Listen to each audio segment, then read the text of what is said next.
welcome, everybody to another edition of Hot Program. I am your host with the most, all the way from the East Coast, and as always, I am in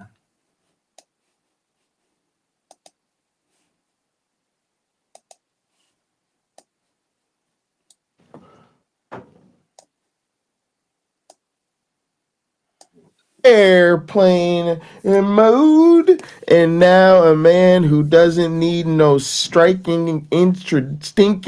don't need no stinking introduction, man. A man who needs no introduction. That is that Scarface? Not Scarface. No, that's from Blazing Saddles. We don't Blazing need no stinking Saddles. badges. We don't need no stinking badges. By the way, hello Pocket Locker, and I hope you're feeling better. I would tell you to be careful due to the reduction in FAA staff. Being in airplane mode could be harmful. Being in, yeah. Mm-hmm. You going on the trip, you might want to take the bus. You might want to take the bus. I have two friends that are air traffic controllers. I haven't reached out to them to see if they're both still working, but one guy is complaining as much as ever on Facebook, so he's probably fine. But the other one doesn't have like 20 plus years experience, like the one I went to elementary school with. Right. So I got to check on him, make sure he's okay, and get his unbiased assessment of how things are going, as he has always given me. Facts. All right. Good to look at the chat. See, AR is in the house with the gang. Sarah's here. Nasikat is here. PC is here. Good to see y'all. Good to see y'all showing up. I think I said Sarah. Definitely. All right. Love y'all. Yeah, you know what? I just been flying recently, and I'm always relaxed when I'm flying because I have such little control over what's about to happen. But I definitely understand. Yeah, I definitely understand people's increased anxiety. And look, this is it's sort of not true to me that the right has ever really wanted a small government. I think that's always been a myth. Maybe they wanted to do different things with the government. Maybe they wanted to. One, I think a lot of what they do is easy. I think we do a lot of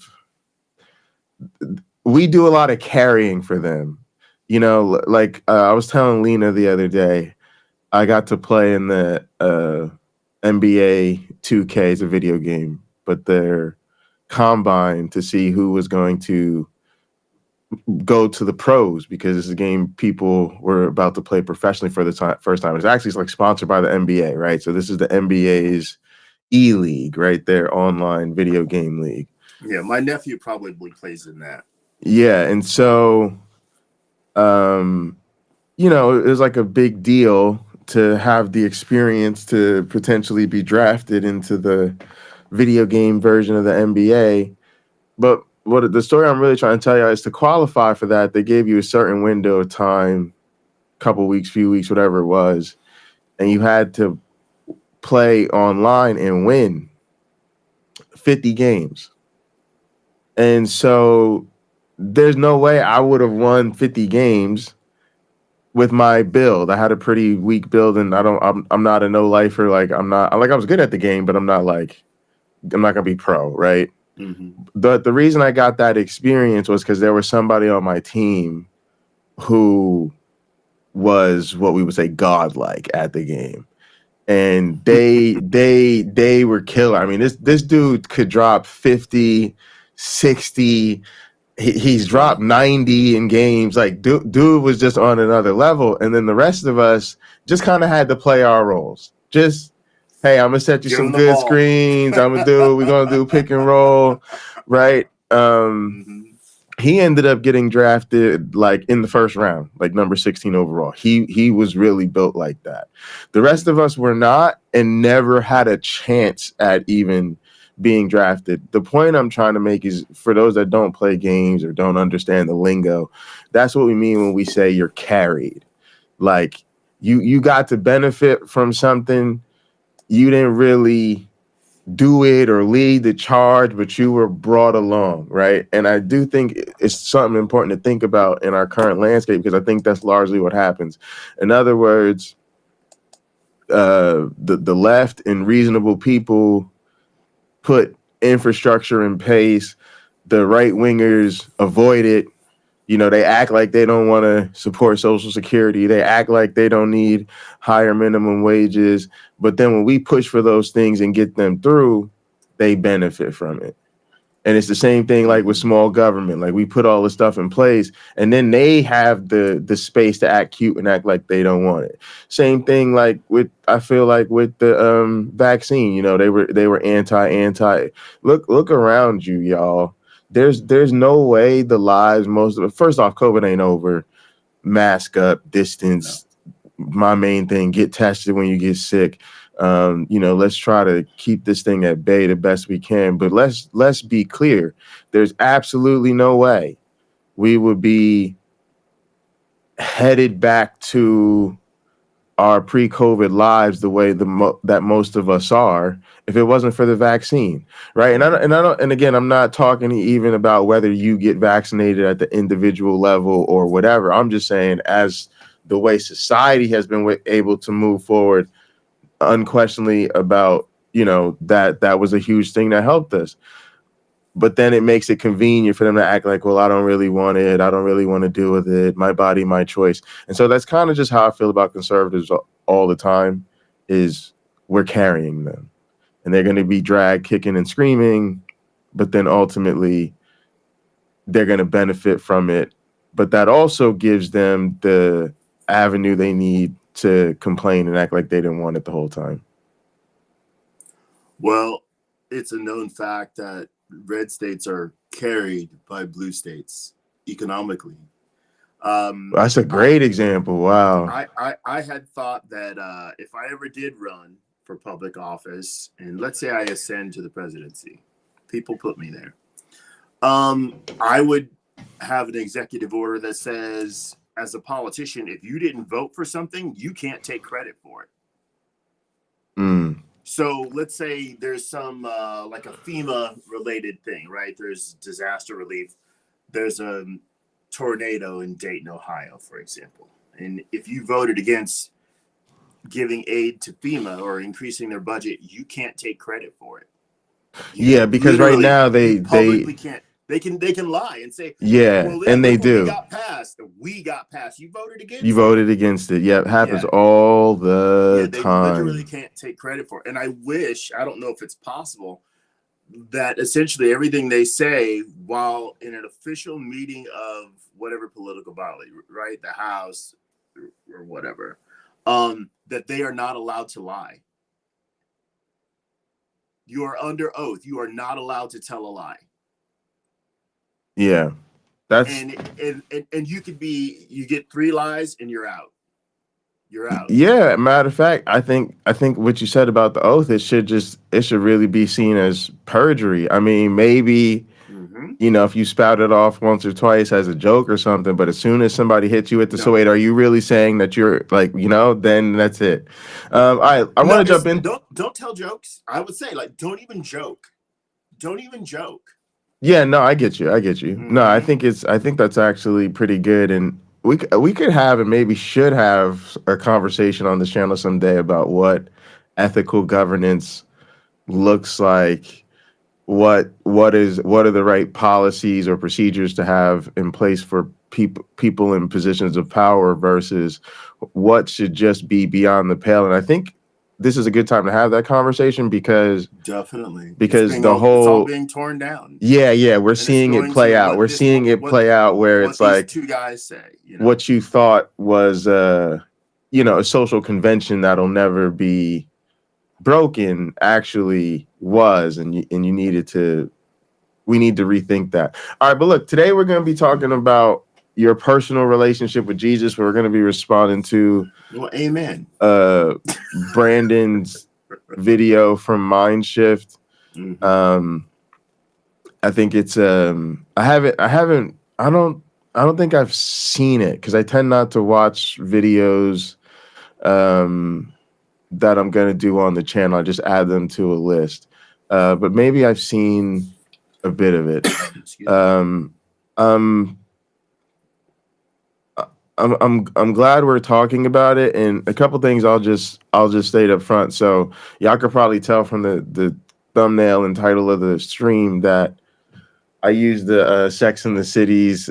He's just not that into you, and I kind of think of that with a lot of these personal relationship things because you're just telling me you have a personal relationship with, and again, for the believers out there that are listening, we're not here deliberately to offend you or upset you, but no, I'm just trying to get you to think through things from the perspective of somebody who doesn't believe what you believe. The same way you might for someone in a different religion. To those of us that are outside of your faith, it looks like you have a personal relationship with somebody that never shows up. And it does kind of get to be like the girlfriend in a group of girls, although guys have the same damn thing happen, but just keeping in theme with the show and the book. You supposedly met and fell for this guy, even though that whole part of it's different too, right? It's not like you met Jesus at a nightclub and exchanged numbers. But let's just say you went to church and you encountered Jesus, and you dived in, and you're in love, and now you're trying to figure out why he's not calling, why he it seems to be going on a golf trip with his friends every weekend and doesn't seem to have any time for you. You're trying to figure out why is it that you're trying to get a new economic employment opportunity, and you feel like he's supposed to have connections and knows everybody at everywhere at all of these companies, and he don't seem to be calling in favors to help you get your stuff together. So if this was an episode of Sex in the City, you imagine us, we all got together and we sitting there over dinner giving the tea, and somebody just gonna straight up look at you and hit you with the, I think he's just not that into you. He's just not that into you. He's just not that into you. He's got Lord and Savioring to do elsewhere. Yeah. He's just not into you. He's that wrestler that's on the road all the time. You're like, yeah, all the wrestlers is on the road. They about 250 days a year. What you trying to figure out is why the 100 days everybody else's partner at home, yours isn't. But the other thing is to take it to what I also think is more serious. It's really problematic for a few reasons. Number one, when somebody goes there where we're outside of the land of what we can at least challenge based on established doctrine or precedent. Right, like when we start talking, that's the thing that's kind of insidious, at least from someone who's trying to help people think through these things. Once you get to personal relationship, it no longer has to be based in scripture or systematic theology or anything. It's literally just a person gets to decide then what is really part of or not part of the character of the deity. And then of course the final thing is like Uncle Bobby says, religion is the worship of your own ego. Please notice how you and your God agree about everything, including the things you don't agree about. And so when that happens, you now have as many different versions of the religion as you have believers. At least as many different versions are as there are believers who are on the personal relationship tip and prioritize that. I guess let's just, because there's always people listening and trying to take the little nuances out of context. Let's be very nuanced. We're saying about the people who not only have a personal relationship with Jesus, because we believe, because I'm leaving room for there to be believers who are not about that life, right? And then also being clear that it then has to be a person who prioritizes sort of the relationship aspect of the God bond than other things. So hopefully that's enough asterisks hanging for the episode. And then the final thing I'll say, just to get people's wheels turning before we jump in, is this is also happening with other religions. We tend to hear a lot about a personal relationship with Jesus, and so it kind of feels like a uniquely Christian thing to do. But I've found in my conversations with believers of other religions that maybe they don't say it the same way. Maybe they don't come out and say, I have a personal relationship with Muhammad, or a personal relationship with Joseph Smith, or a personal relationship with, the patriarchs or something like that. But when you really, even somebody like an Orthodox Jew, I think if you really push them, they're going to talk about how somehow their journey, their purpose, their process, whatever, is about coming to know their deity in an incredibly personal and intimate way. So I do think it's a broader phenomena than just the personal relationship with Jesus. I'm gonna post a link in the chat to a song by, it's what I sent you privately, Pocket Locker. I figured I'd just log on and do it. By a woman named Susan Scheller. I worked in a bar, and Susan Scheller would be one of our musicians that came in and sang. And she had this song that at that time in my life, I had just been baptized, and it was very sort of in your face, between, like, if you're on the fence between staying religious and not being religious, this is the song you don't want to hear, because it goes, "Dear God, I'm tired and I'm lonely. I know it's late and I'm calling you at home. There's so many others jamming your phone line. Patch me through to your private telephone." And it's, you get the sense, as I still sing this song because it's just a great song, but it's reminiscent of thinking, wow, God's kind of not there. It doesn't explicitly say that, but you're getting the picture. And she goes on to say, well, she's pleading in the song, like, something, send someone down to help me up, and it's just beautifully written. And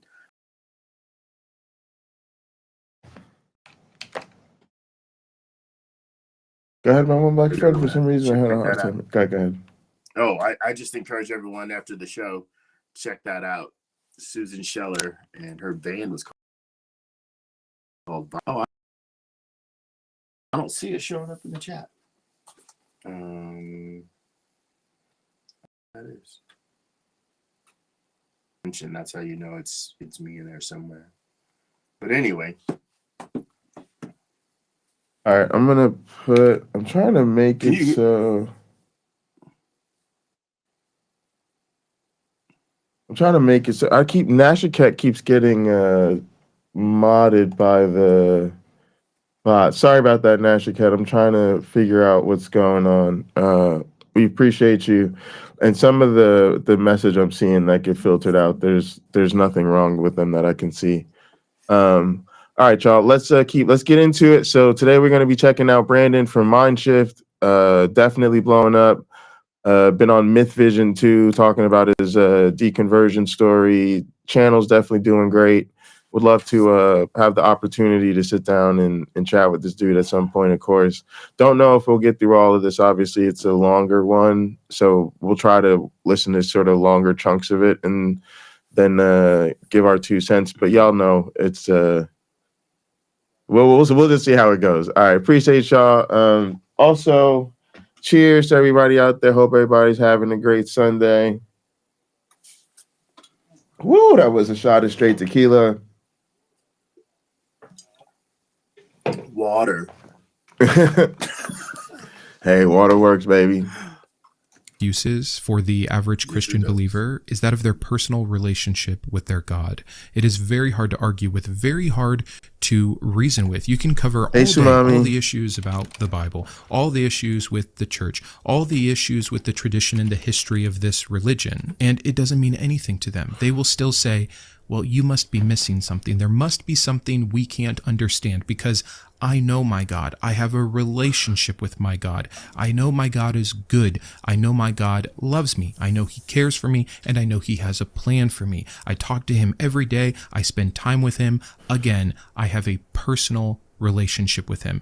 And oh, how I sympathize. As you know, I was a believer for 30 years, and if you would have asked me my greatest proof, the best way I could convince anybody that I knew for a fact this God was real, I would have pointed anecdotally to my personal experience, all the things that I had felt, all the things that I had seen, all the amazing events that were too otherwise considered coincidence to be not divine. And personal experience is its own category, and within that you have the personal relationship with God, and that's the one I want to focus on today. And again, I don't do this to take away from anything or anyone, but for the believer who is doubting or deconstructing or in the process of their actual deconversion, I think this is one of the hardest things to reason against. All those moments where you felt close to your God, where you really felt like you had a relationship. But I think there's some issues with that, and I want to point them out today, and I'm going to do so mainly through just asking questions. Let's forget all the scripture today, because it doesn't matter to people in personal relationships. Let's forget all of the preaching and lectures and philosophical points. I'm hopeful that I can just ask you some pretty basic questions here that might illuminate this idea for you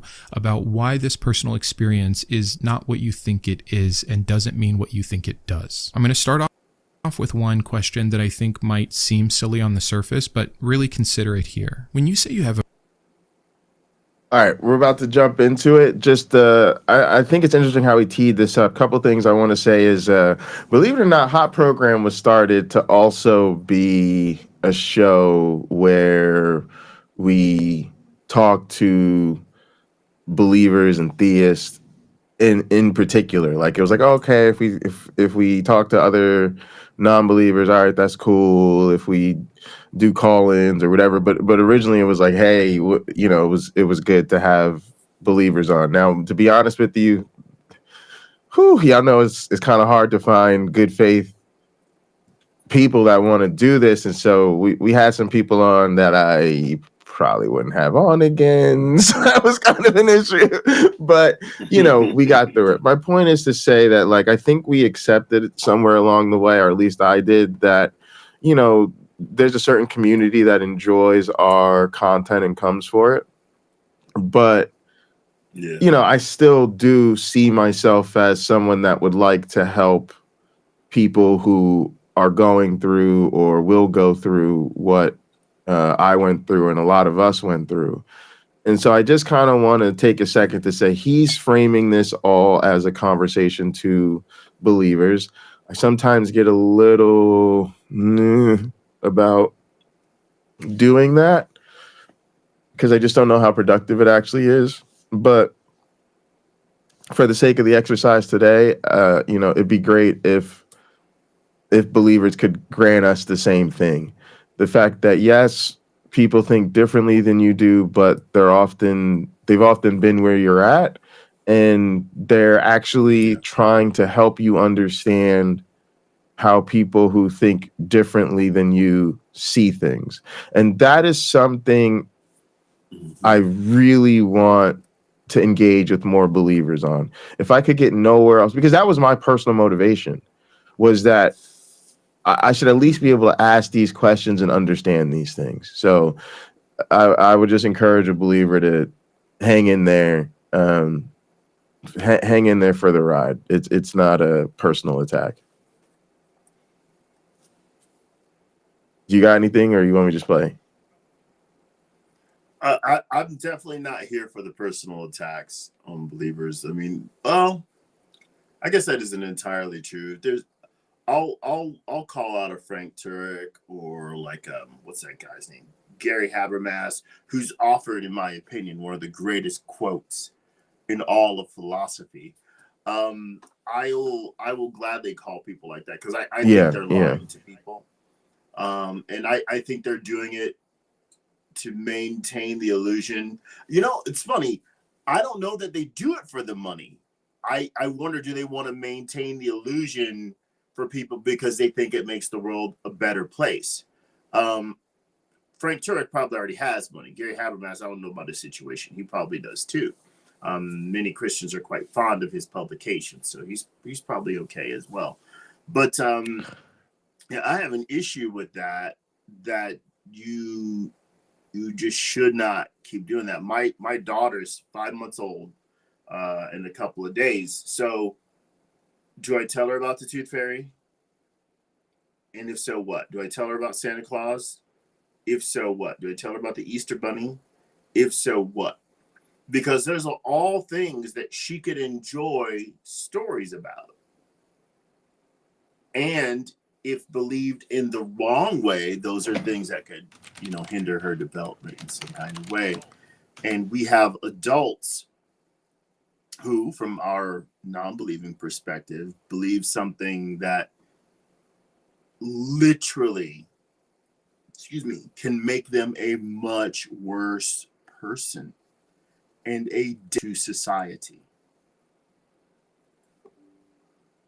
I don't know how hard. I don't know how do we address that? I wanted to say fight. I wanted to say combat. But how do we address that in a way, and we've been trying to do it here, that is both, I would say, not vicious and not ignorable. Right. Like you can't ignore what I'm saying. So anyway, that's my 2 cents on that. There is, I don't know where to put these people. Like, to some extent, to me, they are, hang on a sec. Maybe this is it. Okay, I'm gonna just jump across the room real quick. I'll be right back. Sure. So what I'm trying to get people to do is think about misinformation versus disinformation. And I'm seeing some graphs that are supposed to be able to help us. All right, I'll just pull it up. All right, so let's go here. So you can see here in this graph, it's like, facticity. Basically, how factual is something? There's things that are highly factual or not so factual. And what is the author's intent to deceive? Is it low, so they're not really necessarily all that trying to see, or are they really definitely trying to deceive you? And you can see where things go. Like news satire is actually high. Like it actually has a lot of facts. Like they're usually not making things up. But to some extent, you could say that there's somewhat of an intention to deceive because you're poking fun or whatever, right? Same thing with news. News parody is different because it's going to be like lower. It's going to be like when you see like people joking and they're kind of like making up things that haven't really happened, and they're like exaggerating or they're sort of role playing. I don't know if you guys saw the video where the guy was talking about Trump colonizing Mars with Elon Musk, and they made Mars. They're going to Mars-a-Lago, so that's a parody. Mars-a-Lago. Well played. And so, advertising and propaganda, a lot of times that includes good factual basis, but it's also highly intention to deceive. Same with fabrication. I don't really like this conception so much, but I'm just pulling it up to show what's out there. Here's another one. Whether you're active fabrication or no active fabrication, misinformation is when you don't have an intent to harm, and you're not actively fabricating things, but you're just spreading bad information. Whereas disinformation is like, it's an active fabrication, and you actually probably do have the intent to harm because you're creating and spreading this. Propaganda is here too. It requires active fabrication and usually is accompanied with an intent to harm. So, right, whereas like satire, you're usually not intending to harm, and contextual deception has no active fabrication. So the thing, like, this is probably how most people think of it. Misinformation is you think it's true, but it's not. Disinformation is you know it's not true, but you say it anyway. And I'm trying to get us to think about where we think apologists and the people we deal with fall along those spectrum. And for some reason, when you were talking to me just previously, the phrase that came to my mind was sincerely deceived. Like, yeah. it's sincerely wrong. They're sincerely wrong. Yeah, but in a way that's different than like sincerely mistaken. Right? Like, I think a lot of pew fillers, that's what I call, normal church folks, you're not in ministry, you're not an apologist, pew fillers. A lot of them are sincerely mistaken, I think.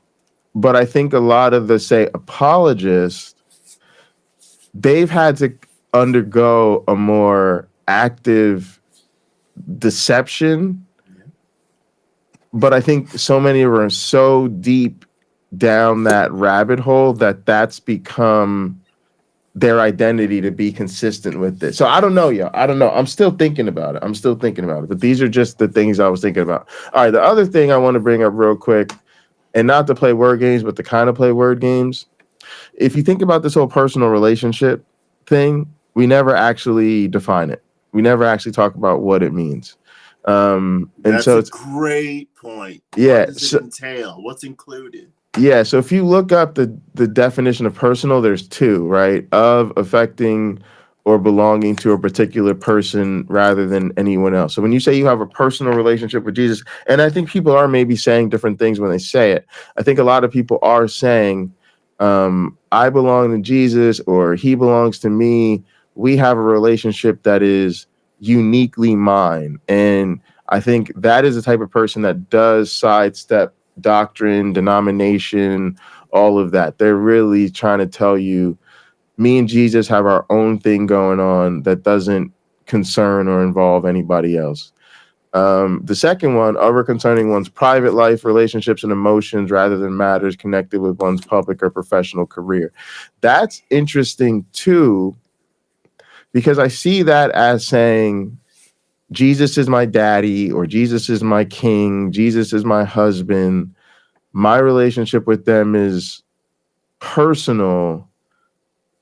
In a sense, what's interesting about this one is it kind of sidesteps accountability for what they do. The example that came to mind for me was Trump.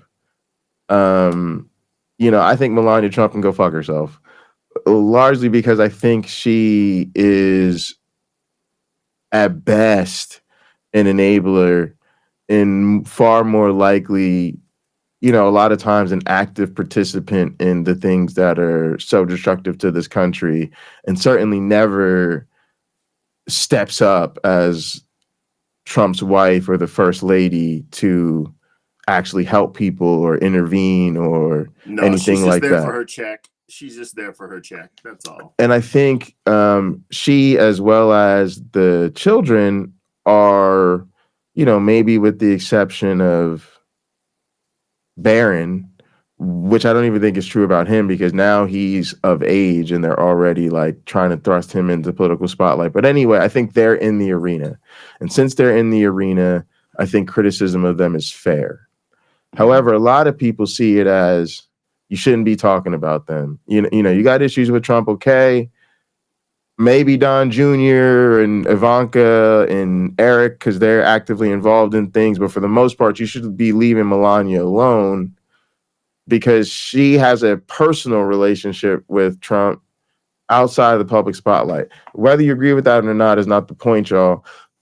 What I'm trying to get you to look at is that a lot of people see it that way because we sort of feel like that's personal, right? Even to the extent that, like, like I'm in a relationship with a believer, you're in a relationship with a believer, Nitty's in a relationship with a believer. Yeah, people could come to us and say, well, what the heck is up with this? Y'all talk about what y'all talk about on your channels, and then you turn off the thing, and then you're in a relationship with a believer, and we'd be like, that's personal, right? That's my personal life. Like, it has nothing, you know what I'm saying? So I think it's interesting to think about personal in that context, because I think that's what happens for a lot of people. In other words, they're thinking when you hit them with the, well, did you know God commands genocide? He murdered everything. Do you know about biblical slavery? All these issues you could bring up to them. A lot of them are like, whoa, whoa, whoa, whoa, whoa, whoa, whoa, whoa, whoa.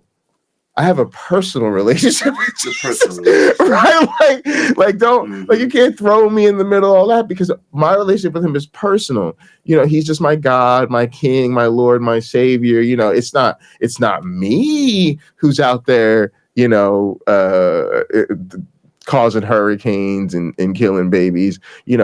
So it's interesting to think about how you can use personal and how it really functions when it actually comes to having the discussions. And then, of course, there's one more, which is, what do we even think we mean when somebody says a personal relationship? Of course, this is AI, but it says a personal relationship refers to a close, intimate connection between individuals built on emotional bonds and mutual understanding, often characterized by significant investment, time, energy, and trust, typically including relationships with family members, close friends, and romantic partners, essentially a deeper level of connection beyond casual acquaintance.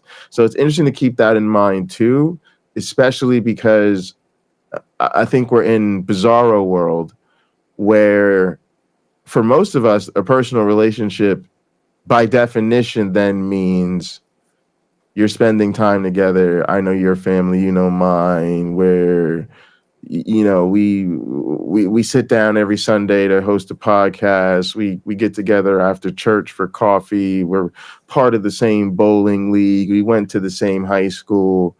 And so if you're a believer and you're claiming this personal relationship, just please understand that, like, where other people are coming from is, this doesn't look like a personal relationship. Right. And so it almost seems like Christianese or something, where they're defining something as a personal relationship that in any other context would not be seen as such. Yeah. Subcultures tend to develop their own language, if you will. And at times they will use terms that outsiders use in a completely new way. And I think personal relationship with Jesus is one of those times where that's happened. Can you borrow Jesus's truck? No. Is Jesus going to help you move? No. Can you borrow money from Jesus? No. You can give Jesus money though. Yeah. So it's one of those things that it's easy to talk about from the inside. And the fascinating thing is, if we had a bunch of believers to talk to us about it, if they listen to each other, there's a lot of yup, until they go super spiritual with it, to where God is talking to them and telling them to do things that may seem unusual or extreme. And then other people like, God wouldn't say that. The criticism begins, right? Or Jesus would never say that. Jesus would never ask that. And I feel like saying, you got to read the front 2/3 of the Bible. Don't be so sure. Yeah, and I would say this, too, like to your point, to most believers, when you start giving God credit for your direct decisions and choices, you're right. There's kind of a, whoa, you're almost too serious about this. You've taken it beyond the pale, so to speak. Yeah, no, that's a really good point. Yeah, so just like when there was a woman years ago who killed her children, and she said it was because God wanted her to. Why doesn't that defense hold up in court?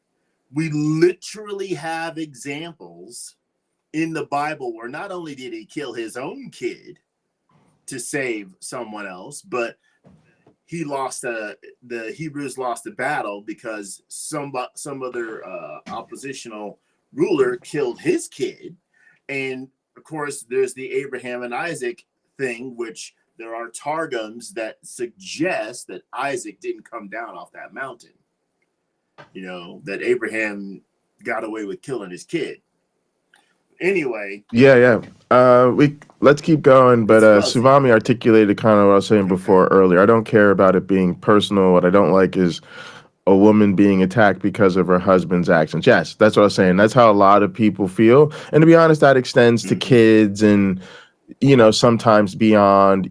I hate to say this, y'all, even friends, right? Sometimes you'll see like a person, a controversial figure, and you'll see interviews with people who were just friends with that person, and they'll kind of do the same thing. Like, we were friends. Like, I shouldn't be attacked for their choices. Like, I wasn't caught up in it. I'm just somebody who, we used to kick it because we came up in our careers together or whatever. But Melania has been caught on recording enough times to know she's complicit. Yes, yeah, absolutely. But definitely, I think that it's, at least for me, it was very insightful to read that definition of personal and think about how I think it does fit into the ingratiated defense of the faith that most believers are conditioned with. Like, I realized when I read it how much it relates to that type of thing of not criticizing somebody for another person's decisions when they have a personal relationship with them. It really does function as a shield, right? It really is like saying, hey, God works in mysterious ways. I might not have done the things he did, but my relationship with him is personal, so don't try to hold me accountable for it. Right. All right, let's go ahead and keep rolling. A personal relationship. I often hear people say different names. Sometimes they will talk about their personal relationship with Jesus. Sometimes they will talk about their personal relationship with God. Now, we're talking about the Christian tradition and religion here, so that's going to involve the Trinity. Do you have two different relationships, one with God the Father and one with Jesus the Son? When you pray, do you pray to one of them or both of them, or do you switch it up depending? When you start your prayer with Dear God, do you mean Dear Yahweh, or do you mean Dear Jesus, or do you mean Dear Trinity? Many people will pray in Jesus' name to the Father. What about the Holy Spirit? Do you ever pray to the Holy Spirit? Why does he get left out? Do you have distinct relationships? Do you have kind of a history with Jesus via your prayer time, your quiet time, that you don't have with his Father? Obviously, the Father knows about it, but is he involved in it in the same way? Some might say this is a problem with the Trinity itself, and I would agree. I think it gets us into a lot of hot water in many different areas, but having a personal relationship with three beings in one must be a pretty tricky thing, and I wonder just how much the average Christian has thought about that. Can you genuinely know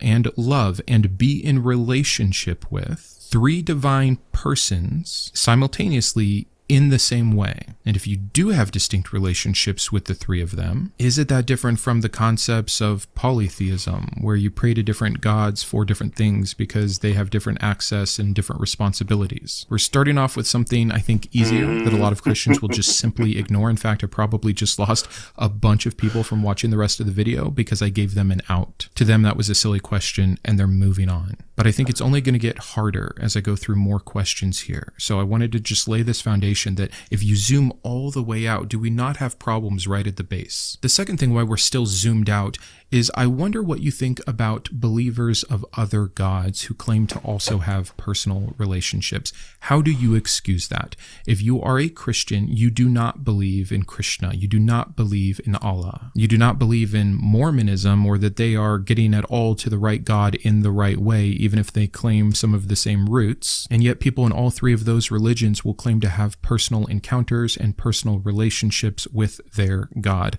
They will claim to feel loved and heard and comforted and supported and guided by their God. Anything that has ever been said by a Christian about how they feel based off their personal relationship with their God has been said by billions of others for hundreds of other gods. So what do you think is the truth for them? I'm not trying to set up a gotcha question, but you can probably see where it's going. You as a Christian have to believe those gods aren't real and that they are either lying or that they have been deceived, that they are incorrect, that it is some psychological effect that they are having that allows them to perceive a relationship that isn't actually there. And by the way, I remember having this conversation with a close Christian in my life, and they literally didn't believe that people in other religions had these same experiences. And I think that's true for many Christians. I think they're in a very tight, closed circle, and they just don't even know what is claimed by other believers of other gods. But let me assure you, and go do some research for yourself, go talk to someone outside of your own faith and see their fervor, see their devotion, see their intimacy that they have with their creator.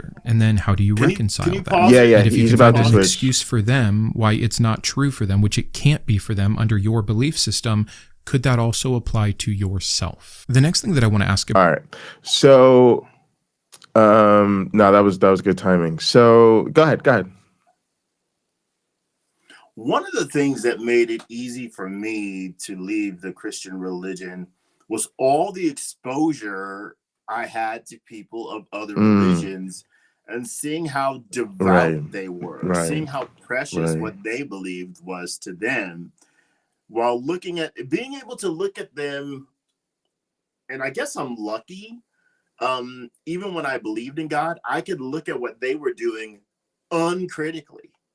It wasn't that it was wrong. It was just a different way to me. And I didn't have the picture that, well, it all scrolls up to the God of the Bible.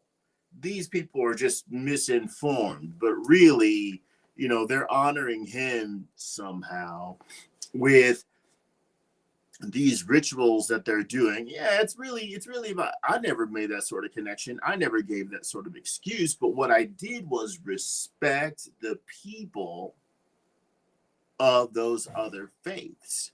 I wasn't blind to the fact that there were benefits to how they practice their religion, that I could see it helping them, that I would listen to their testimony of how their faith practice enriched their lives. I don't need to ignore that. I didn't want to ignore that. I was there to see that. I was there to see what other people did. And other than being asked, hey, if I'd like to convert to Judaism and Buddhism,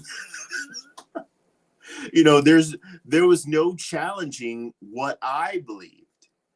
And I think that attitude is probably less common. I'm wondering if if people don't get offended that what they believe, i.e. in Christianity, these other faiths are a challenge to it. Like maybe it's not true. Yeah. And there are people we've heard them ignorantly say like the Bible is the oldest book. But that's not true. I was gonna say it's why I think we're just so past this. I think we really are in an era where religion is obsolete and also dangerous. It's like it's sort of like working in a factory with equipment from the earliest factories and saying, yeah, not only is this not the most current tools, these are dangerous tools. Let's look at how many people died before, the intervention of 150 years of regulation to make people's lives safer. And yeah, part of it is these mutually exclusive claims, and you know what happens when one group wants the other group's land or to control them or whatever. But you make a good point about sort of a lot of times believers are not sincerely engaging with people who think differently than they do, and then coming to the realization of just how on par with their own experience the believer of a different faith is in terms of the scriptural basis of what they believe, their practices, the sincerity, and of course the interpersonal way they relate to their God. What I want to mention was a couple things. So one, he made a profound point about how does a believer address the Trinity? Who do they pray to? For me, I did conscientiously pray somewhat differently, usually praying to Jesus, but quite often praying to the Father. And yes, seeing those as different, but then also seeing them as the same. And I don't know if that makes any sense to any other believers or former believers out there, but that's, you know, I think I'm just being honest with how it was. It was sometimes one, sometimes the other, sometimes both, sometimes one or the other, and just understanding that to also be the rest. And that's just how I got down. Less the Holy Spirit, would kind of have to think to include the Holy Spirit, but would do that. Also, you got to remember, even though I was Protestant mostly, I also saw myself as very Catholic because I was a product of Catholic schools, and some Catholic prayers are explicitly addressed to the Holy Spirit. So I guess I had just a little bit more of that in me.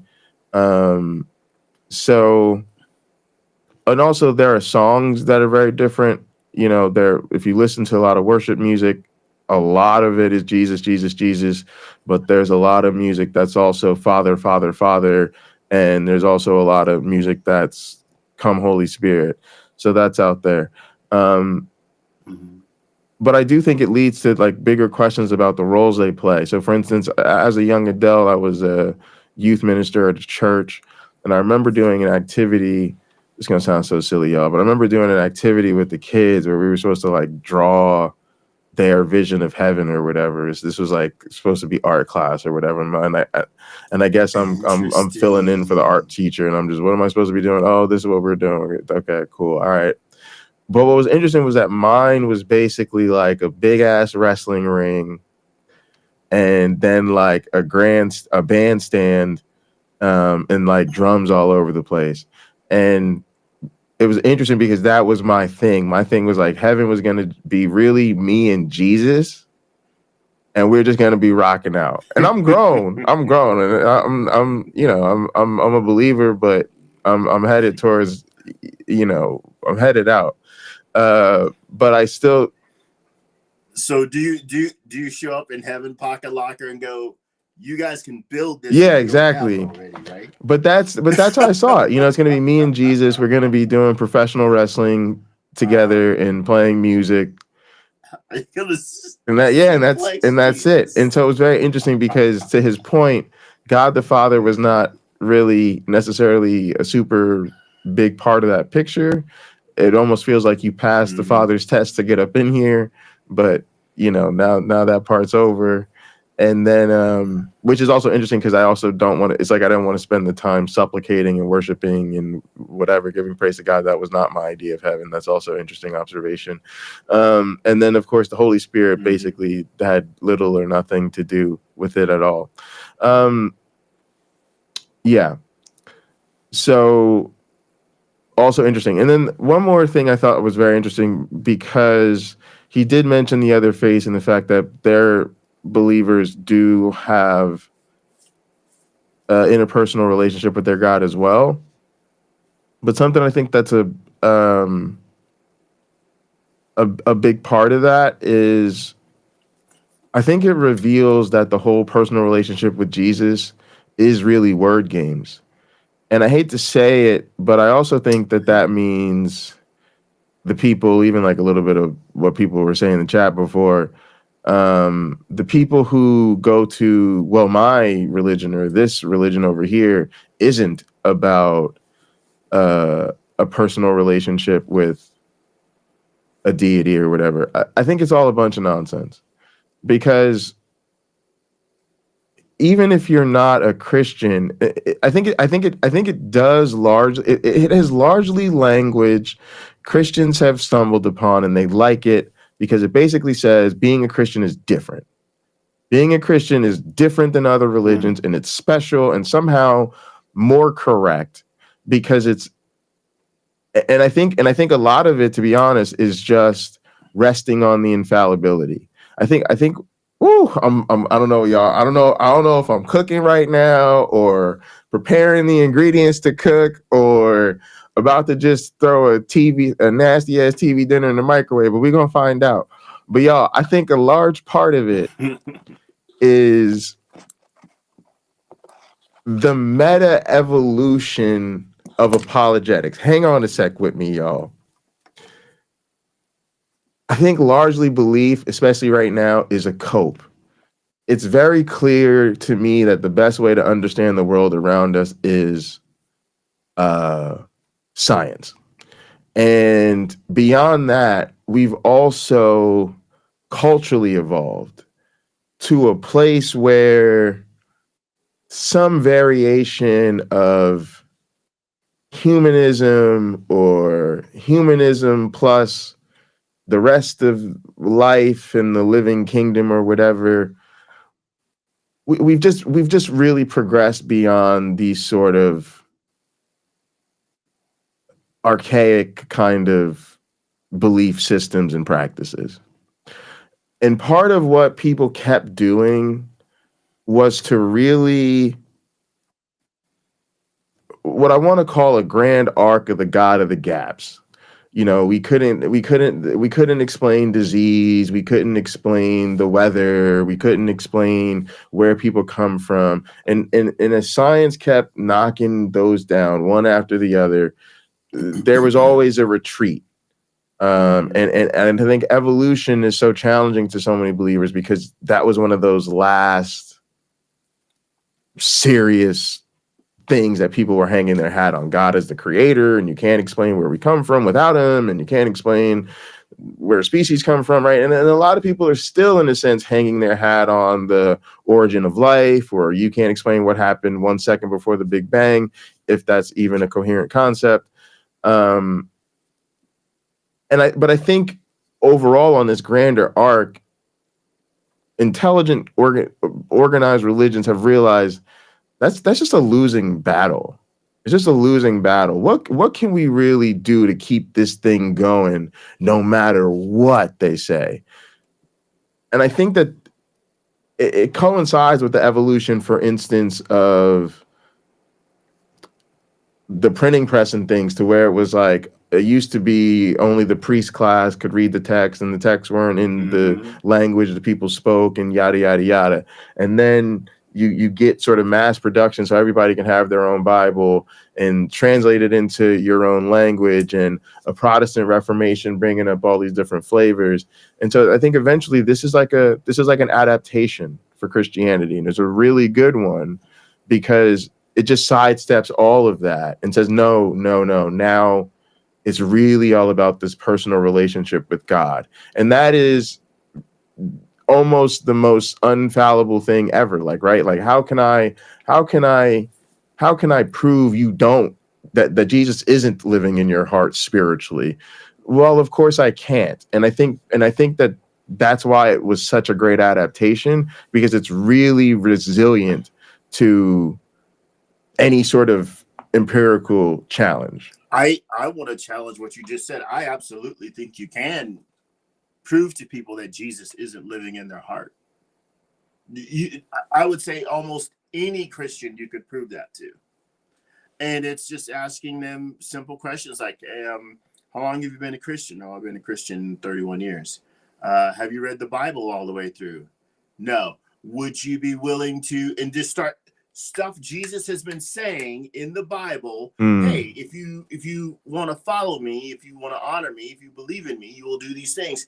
And they will be if they're honest, they'll have to admit, I do almost none of that. That doesn't contradict this Jesus said. Are they practicing that? No. And you'll get down to the bottom of it for them, like, I don't know what it is you're doing. Are you playing church? Is it churchianity? Are you just trying to be a good person? Because that's what I'm doing. Are you just trying to be a good person? I don't know, but you can't really, you're going to have to take your Christianity art jersey off, because that's not what you are. That's not who you are. That's not what you do. And there's the idea. But I think that's holding them to a hot program on it with Jesus's liberal talking points, and people were offended. Like, where are you getting all these liberal talking points? Right. Why are you so woke? Church. Like, Jesus wasn't freaking liberal. Right. You know, on some levels, on other levels, he was a conservative. They're supposed to observe all of the law according to Jesus, but not Paul, because that contradicts, you know. Paul made exceptions. And the early church made exceptions because. So my thing is just who didn't want to give up things. Go ahead. No, I was gonna say my thing was just to highlight that it's in a sense word games. I get what you're saying. It's something you can actually, you know, tear down if you get into an actual argument about it. But mine was just more that it puts them in a headspace to believe ordinary religious behavior is somehow special and extraordinary in the case of their practices of Christianity. Because like he's saying, if you think about these other faith traditions, they believe the same thing. So they may not say I have a personal relationship with my God, but they do believe they have a personal relationship with their God. They do pray, they do worship, they do believe that their God can and does bless them and can and does withhold blessings. And even the people who say, well, I believe in this totally devoid, this somehow God that's totally devoid of human interaction and totally impersonal or whatever. First off, I just think people are trying to redefine God into a less easily disproved being. But it also gets into a point where it's like, well, then who cares? If God is just this thing, set up the conditions of the universe and let it unfold and isn't actively intervening in it, then why care? Why have religion? Why even believe in this thing? There's no evidence to believe in it. And if it's actually impersonal and it doesn't actually care, then literally why believe in it or why do it? And so I think it's sort of disingenuous. I think anybody that comes to you and is dealing with religious practice, to me, to some extent, believes in a personal relationship with the deity, because what else is influencing you? If you say to me, you know, it's very difficult to understand human motivation and decisions without understanding what's influencing them. So you might say your God is impersonal, but again, if you feel like you need to put on special clothing during certain times of the year or certain times of the week and then go to special places so you can sit and be in this God's presence or meditate, or you really ought to abstain from alcohol, sex, weed, and, you know, any other intoxicant. There's just all these lists of things you have to change personally, and it feels like semantics to try to figure out, okay, who is really operating from a personal relationship in that sense. So I do think that I think it makes Christians feel special, and it also makes non-Christians feel like they're better than this, like they don't have this silly thing. But I think they're really all kind of in the same boat, whether they like it or not, because I just don't think there is a lot of people out there practicing religion, believing and worshiping a God that is impersonal or uninterested in their affairs. I just think if that were the case, people wouldn't even bother. All right, here we go. about is so often this excuse comes to me because of what I'm pointing out about the issues with the Bible. It literally happens every single video that I make. Here's just one example. But you only have the ideas you have about your God and what a personal relationship with him looks like because of the scriptures. It's silly to have to point out that no one on the American continents before the exposure of the Europeans claimed to have a personal relationship with Yahweh or Jesus Christ or the Holy Spirit. You first need the knowledge of who God is, how you communicate with him, what you can expect from him, etc., before you can develop the personal relationship. But that's backwards, isn't it? In a real relationship. I go get coffee and I bump into someone and I meet them. I experience them. They tell me their name. They tell me how to get in contact with them. It does start personal and then the communication follows. But you're working off this prior communication, the Word of God, the Scripture, church history, church teaching, to influence your relationship. I think that's a very important thing to understand that is completely backwards and not what one would expect of a real personal relationship. Again, it's the same thing for believers elsewhere. If you were raised in a Muslim country and you called out to Allah instead of Yahweh, the very fact that you even know what your God's name is comes from your culture and what you were taught in the Holy Scriptures, etc. It was not first given to you in the actual relationship with this being. You created the relationship based off the information you had. So I bring this up mainly to first point to the fact that you can't excuse the Bible. If you have issues with what the Word of God says and you want to cherry pick the parts that you like, and then you want to ignore most of it in general because you have special revelation, because you heard from God in your quiet time, because you actually know his true character from spending time with him, that just simply doesn't work. It all comes together. There's a chain of events that cannot be ignored. And most funny yet, a lot of the times this comes up because people will concede issues with the Bible, but then say why it doesn't matter because of what they know from their personal relationship with God. But if the Bible, the source material, is or can be flawed, can then not your understanding and thus relationship with this God also be flawed? Now, I want to take some time in this next section here where I'm... All right. So before he does this, we're talking about the biblical basis. So I'm going to talk to y'all about something that's kind of funny, but maybe hopefully it'll help illuminate my thoughts on this, y'all. So I'm going to talk to y'all about player traps and the type of things you have to do if you have multiple partners, so like a poly relationship, right? And for those who know what a player trap is basically something that, you know, let's say you're single or you're out there and maybe you're seeing multiple people or whatever, right? A player trap is something that can get you basically in trouble as a consequence of the way you're treating the different people you're talking to or dealing with. And so there are certain things you have to do to avoid player traps. Okay. So here's one. Just texting the wrong person, right? That's a player trap because, you know, sometimes you groggy, you're a little confused. You know, you wake up, you thought you were texting one girl, you were actually texting the other, and you hit somebody with the wrong text message. I'm raising my hand, yo. Absolutely, I have absolutely done that shit. Sometimes I've been able to play it off and work it into something else, and things were all right. And other times it was like, yeah, I'm not going to be seeing that person anytime soon. I just got all sorts of. So one of the things that's funny about this is, if you are in an explicit relationship or situation where you're dating multiple people, or like in my case, you're in a poly relationship, one of the things you have to do is you try to treat people the same. So one of the stories I used to think was so funny was there was this guy and he had 4 girlfriends. And so he had figured out that he had to take every single one of them on the same exact vacation every single time. Why? Because he wanted to have time to get away with them one-on-one, but you can't take one to Paris and one to Hawaii and the other to Jamaica and the other to California, because they go compare notes on that trip.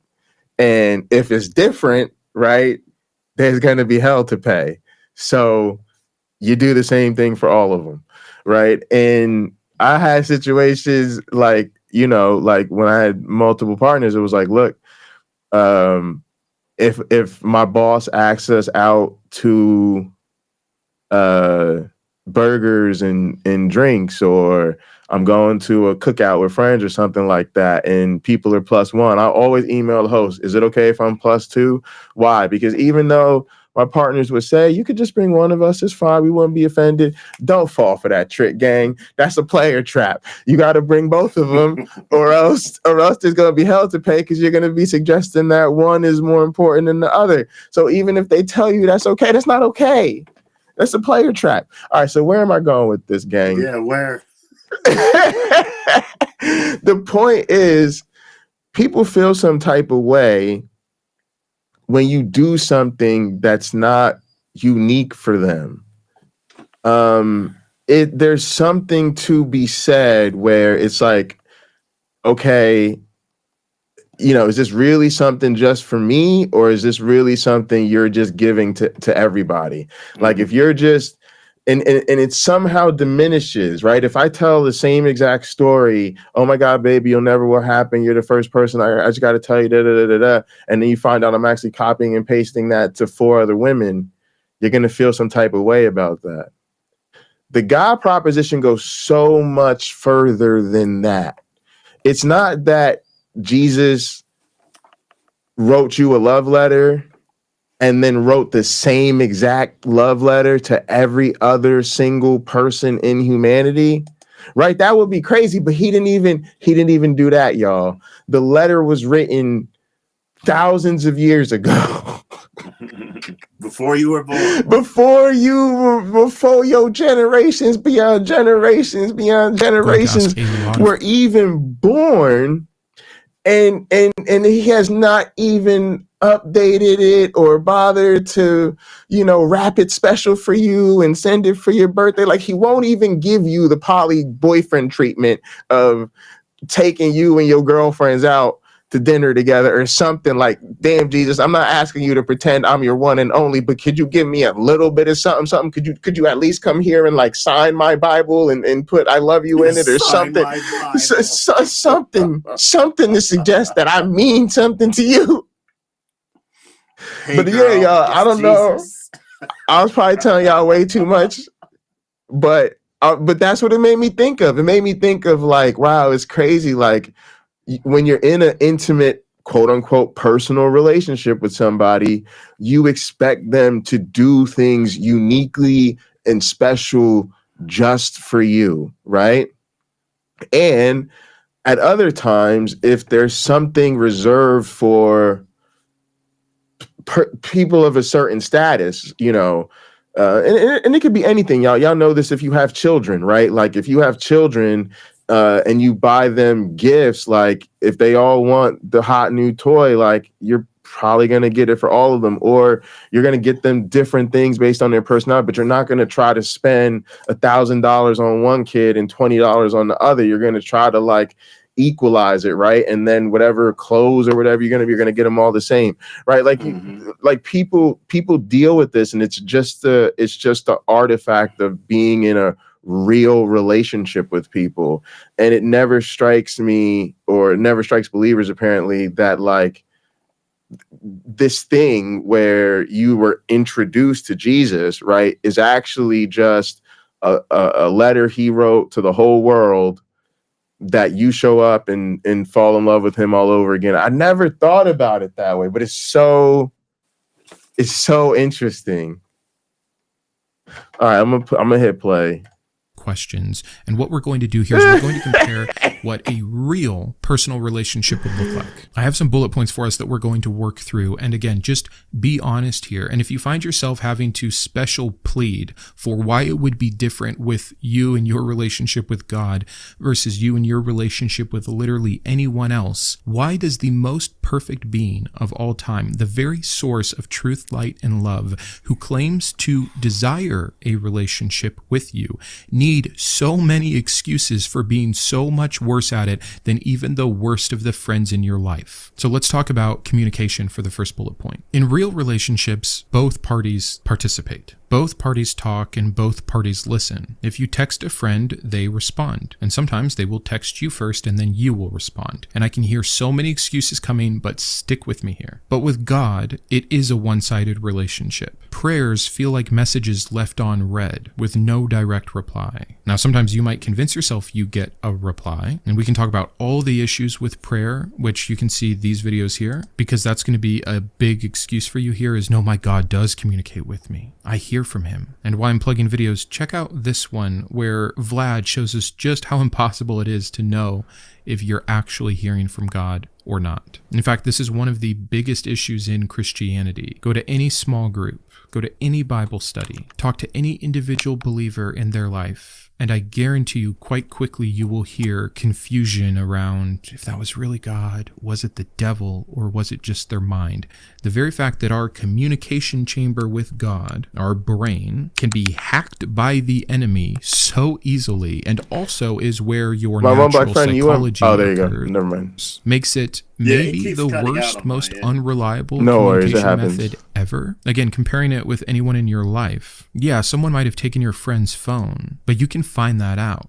And most of the time, when you see it's their name come through in your contacts, you can know who you're speaking to. And if you're ever in doubt, you can get on a Skype call, or you can meet them in real life. There are 1,000 ways to troubleshoot. Wait a second, that doesn't seem like my friend. I wonder if something's going on. But you can't do that with God. All you can do is ask God again, and you're back to predicament 1. If the response is only felt subjectively, and again, I hate to be the person who's like, be honest, but really what I'm encouraging you is to think through this properly. You understand that when you think you're hearing from God, it's going through the same channels and processes as any other feeling you've ever had. And even the Bible says that the heart is deceitful amongst all things. Surely you have felt things that weren't true before. Have you ever been afraid when you shouldn't have been? Did you ever feel sad and you couldn't quite place your finger on it? Did you ever get a moment of euphoria and it was wonderful, but you had nothing to assign it to? Here's just a quick list of hormones and how they operate in your body. This is what we know from science. Then you take all of the individualistic experiences we can have in our life and how they trigger so many different things in us,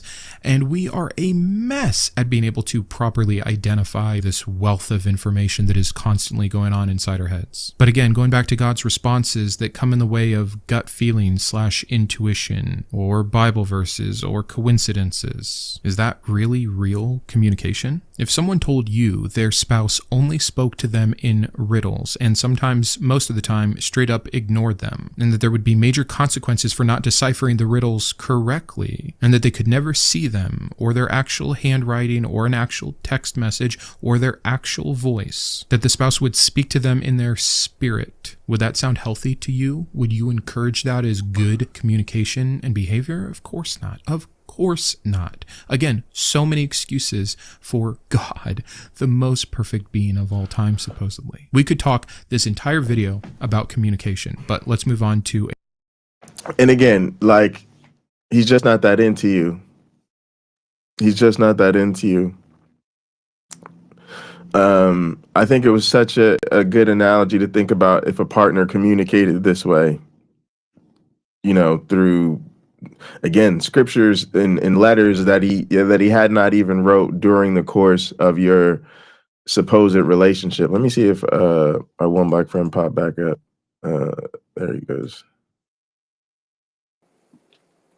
There we go. So it is very interesting. And the other thing I thought in terms of communication is whose communication does he take seriously?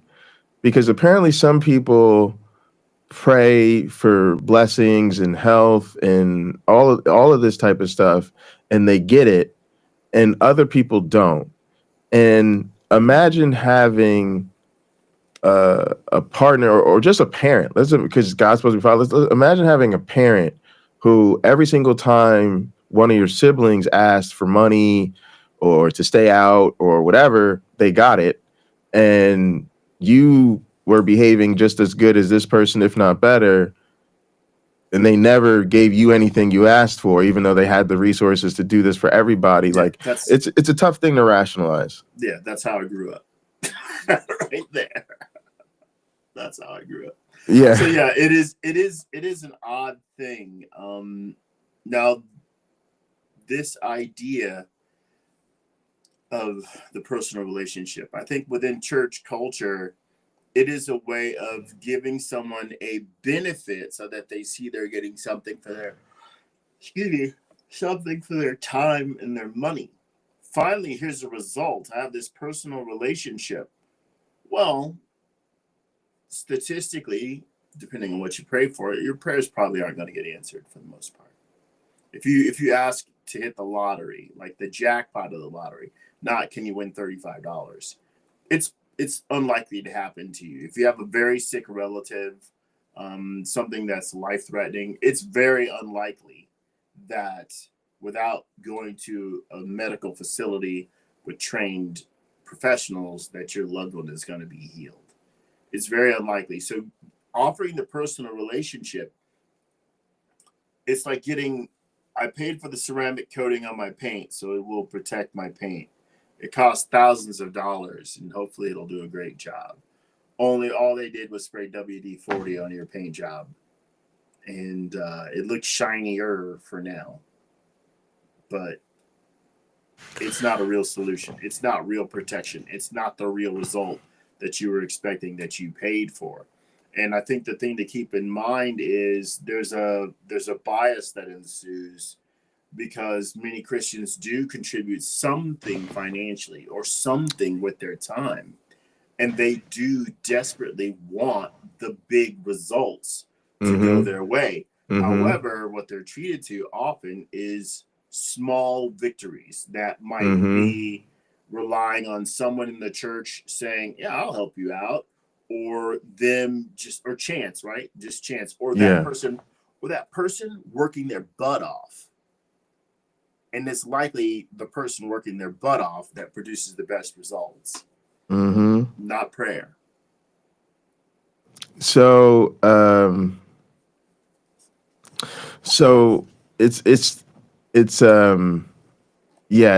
it's really interesting. So the one thing I was thinking about that's so different, and again, let me just throw another wild curveball out there. But people who date me will learn something about me very quickly. I'm not cheap, I'm broke. And what I think that means is like I don't make a lot of money or a ton of money or have a ton of money, but what I have, I'm willing to spend, especially, when it comes to creating experiences and things for my partner. What I was thinking about with this whole Jesus thing is it's very weird because one of the comparisons I've heard is that like, yo, you're actually like a lot less selfish than a lot of like rich dudes I've dated, right? So women tell me like, oh, I dated guys that had a lot of money, but they were just so damn cheap, right? That because you be thinking sometimes you be asking them like, man, you ever do with a ton of money, like that must have been nice, and they're like, no, not actually, not if he's cheap, right? Like, that's why they have a lot of money. They don't spend. Yeah, there you go. That's that's part of what they realize. Yeah, they got there by being hanging on to it. But what's interesting is I'm thinking about that in the terms of Jesus is that super uber powerful partner who not only is supposed to be able to have endless economic resources, but to be able to like heal and bless everybody and give you peace and fix your mental health, everything. But he doesn't. He withholds all of that. Sometimes you have to watch him do it for other people. And then here's the crazy abusive part that made me think about the whole cheap versus broke thing. The actual benefit that you get out of the relationship is just your ability to say you're in that relationship. And that to me is bonkers. Because let's face it, y'all, I don't want to say if the crude way to say it is people use each other. I think the better way to say it is people engage in social relationships with a reasonable expectation of some social exchange that improves their material conditions. A large part of the reason I've gotten to know my one black friend and consider him a friend is because he brings a material benefit to my life of being my co-host every Sunday for couple years now. 2 years, yeah. Yeah, like you know, and we bring something to each other's life. It's not always bad, you know. It's like you go to work and you get them some labor, they hook you up with a paycheck. There's a material exchange. So even in a romantic relationship, you can say I love my person and I don't care what they make, or they could be poor, unemployed, you know, not physically capable of doing certain things or whatever. You're still going to say I love them because I benefit from their presence, their love, their support, right?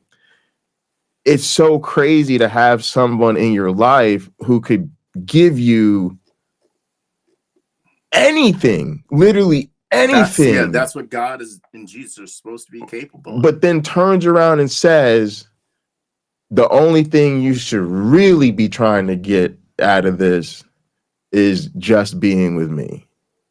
Just being with me is supposed to be enough. Forget that I could do all of this for you that at the snap of a finger and I'm not doing it. Like, I don't know, y'all. That shit just had me tripping. All right, let's go. Wait. Go ahead. Yeah. You've reminded me of something. So some years ago, I bought my mother a purse. It was about $49. And it was one of the most beautiful purses I'd ever seen in my life. It had this really soft, almost like glove soft. I don't know if it was leather or what. I doubt it was leather for as cheaply as I bought it. But it was bought at a discount store. I sent it to her, and she told me she wanted a purse, so I got her one. She said she didn't use it because it was too nice. I'm going to contrast that. When I was in Bulgaria, when I was living there and I was going to bring things home, you could buy like knockoffs that were really well made of things like Prada purses. So I would talk to some of my support staff back in the United States. And it's like, hey, I'm coming back. Do you want any of this stuff? Yes. So I'm paying $9 for a brown suede leather Coach purse. It indeed was made of suede leather. It had all the Coach badging, or at least a lot of it. It was very convincing, but it was $9. Okay? Contrast that with my cousin's husband, who is a multi-millionaire. Literally asked me would I go look at a Bentley that was for sale for him. Okay? In California. He doesn't live here. So he bought his wife a $7,000 purse. My cousin asked me, I wanted him to take it back. Like, why do I need this? Why would I use it? And I explained, look, he worked hard for that money, and he's very sweet on you and proud of you, and he thinks you deserve it. So that's his way of sharing his prosperity to you. Right. All of these purses do the same thing approximately equally well. The fact that I could go to this one area of Sofia, Bulgaria and pay $9 for knockoff purse is I'm paying for the name. I'm paying for that fancy name because I could have paid less money there for a purse that didn't go through, where someone didn't go through all the trouble of faking it to make it look like something it wasn't. My mom's cheap purse that I bought wasn't cheap, but the inexpensive purse I bought my mom was larger than what my cousin got, larger than what I gave away to my support staff. And she wouldn't use it because she felt it was too nice. My cousin's husband essentially did what? Paid for a name. Yeah. Is that what Christians are doing when they say they have a personal relationship with Jesus or personal relationship with God? Are they indeed getting no more than someone like us, right? We're non-believers. We don't believe in any any of that stuff. But we don't have to pay for it. They do. They pay for it with their time. They pay for it with their money. They pay for it with lost opportunity. I think that's it. I think, and it works too. It's working for me too, because then it's like the more sincere ones are actually paying the higher price, but they're not getting much benefit beyond not being seen as a knockoff. You know, aren't all these other religions counterfeit? Yeah. You got the. I would go there in Bulgaria. I paid like $90 for a copy of a Breitling watch, and it was absolutely beautiful. I gave it to my nephew ultimately, but it was absolutely beautiful, and I was so happy to wear it. And one of our supervisors came from the United States to, look after us on this project. He wanted to make sure we were doing okay, and he's probably got a $250,000 a year job. This is like in 2006 or something like that, and he would buy really expensive watches, and he had to critique my $90 Breitling copy. He goes, first of all, this looks amazing, but here's all the stuff wrong with it. Here's what's cheap about it. He goes, but if you're just looking at it, you wouldn't know that this wasn't the real thing. Right. Why? Right. Because he's the kind of guy that would buy the real thing. And to me, the watches that I would pay $4 and $5 for from King's Department Store in Fort Wayne, Indiana, back in the 70s, were pretty much had the same functionality as my $90 Breitling copy. Only I knew for a fact those cheap watches from King's Department Store were waterproof, because I was swimming with them in my kiddie pool, and I would look at the time and be so impressed. Oh my gosh, it works underwater. But I wasn't paying for a name. I was paying for functionality. And I do think ultimately I will now be comfortable saying to a believer, I think you're paying for the name. You're not getting anything more out of your faith than I get out of my non-belief. You're not. Because when you die, we have the same fate. We're just going to rot. Our bodies are going to rot unless you have yours cremated. Man, I love this. I love this. All right, I'm gonna let him roll. I love that though, my one black friend.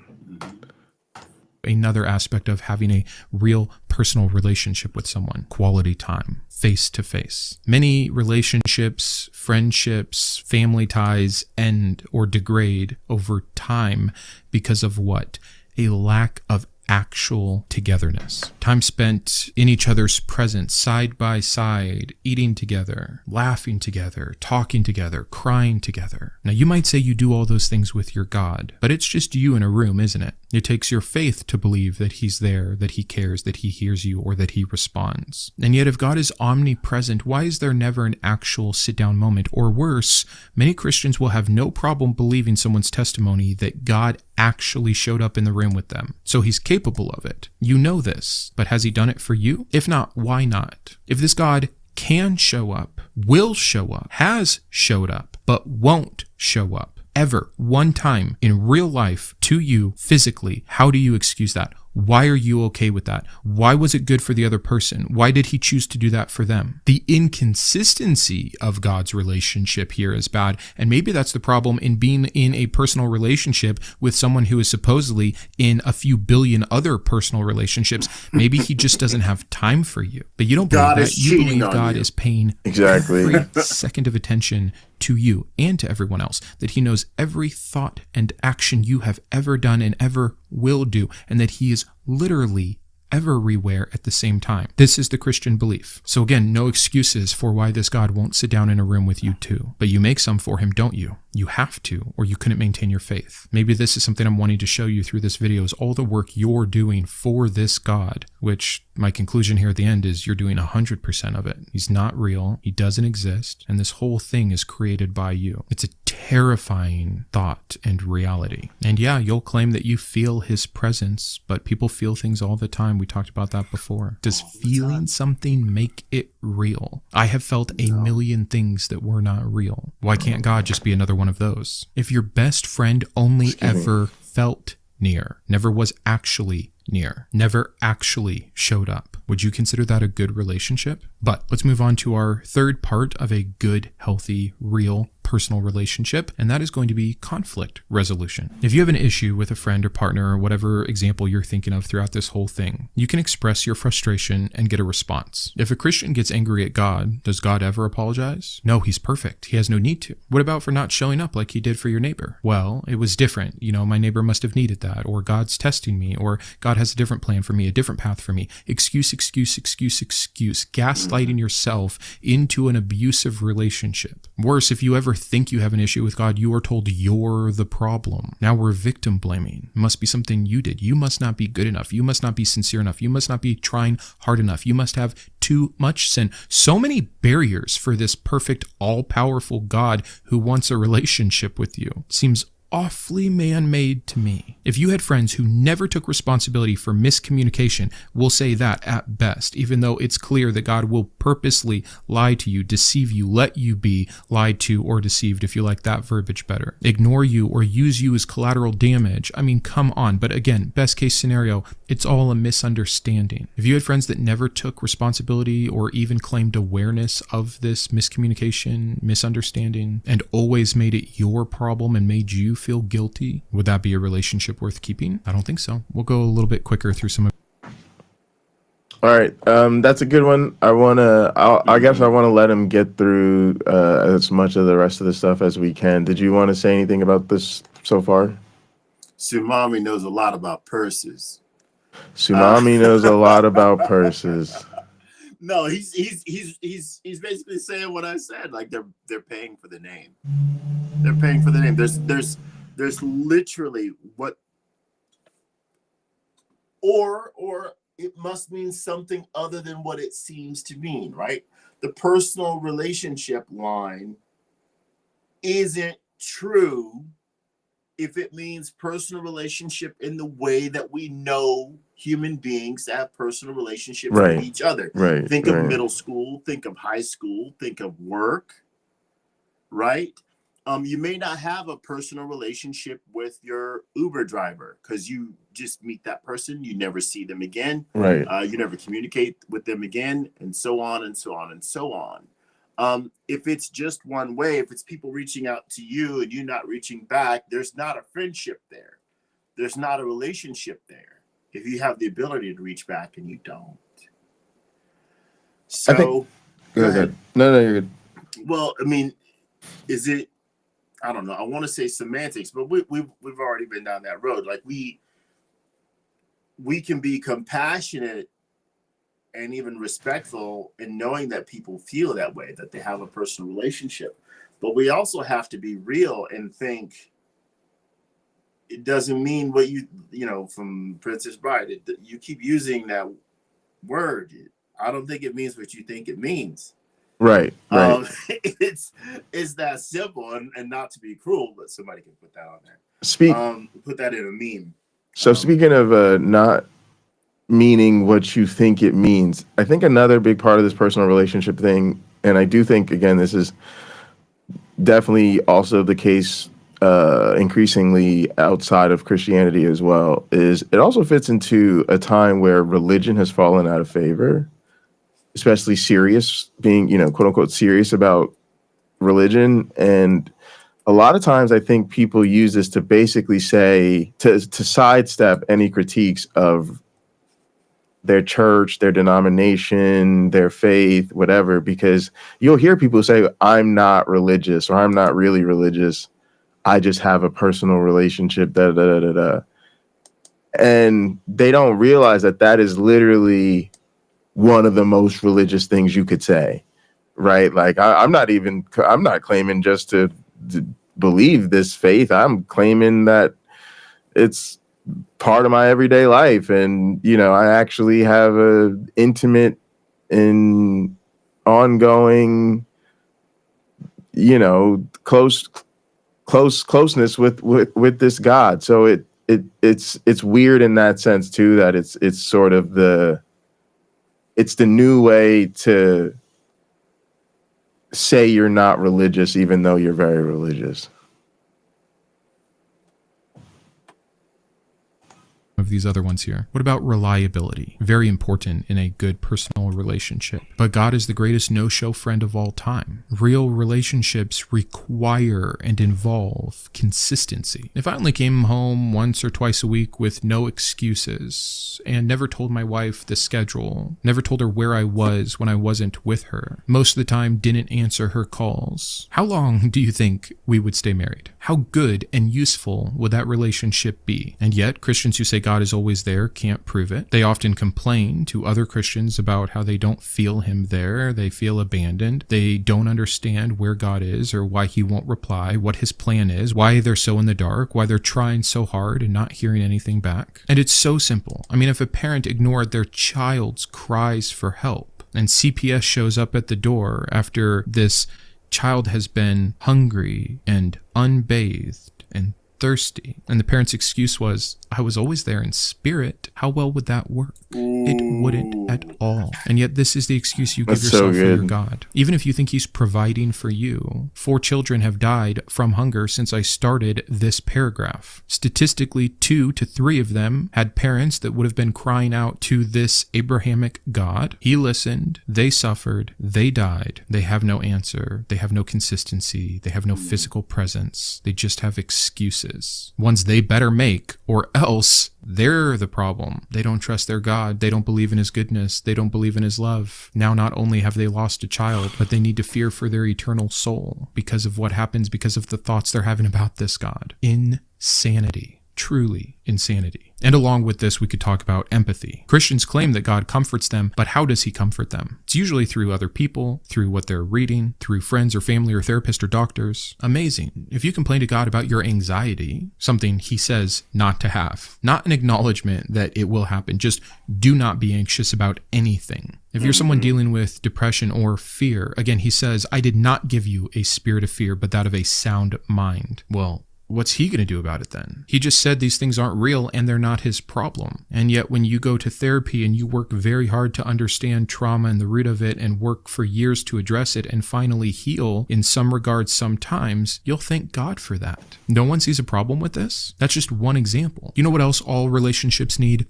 Boundaries. Boundaries are good. Boundaries are beneficial. They're there to protect the relationship. They involve and require mutual respect. But God doesn't have boundaries. God demands praise and worship, love and obedience. If a human did this, we'd call this emotional abuse. And by the way, again, I've mentioned the special pleading.